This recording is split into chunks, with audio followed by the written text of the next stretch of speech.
This is a raw iron wok from Yosukata. This sample was sent to me and let's check it out. If you're looking for a size comparison, I have a small head, but this thing is still really big. This is made of raw iron, so your maintenance is going to be similar to a cast iron pan, but this is much thinner, bigger than most, and much more versatile in my opinion. Also just more fun. Okay, let's just look at her up close. Isn't it gorgeous? Beautifully shaped, hand welded. Look at this handmade detail and this thick, chunky handle. You're gonna need that because it's not exactly light.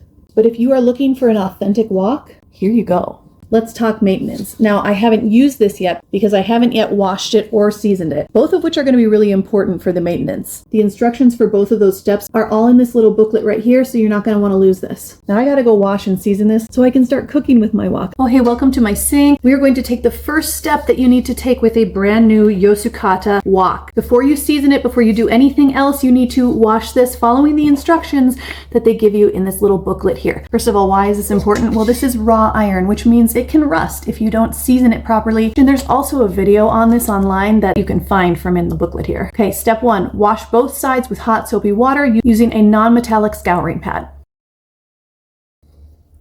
The next step is to dry it out with paper towels. You can use a regular towel for this, but be warned that it might rub off some of this metallic residue. So hence the use of disposable paper towels. That way you don't have to worry about any stains. This is why this is important to do the first time you use this before you season the wok.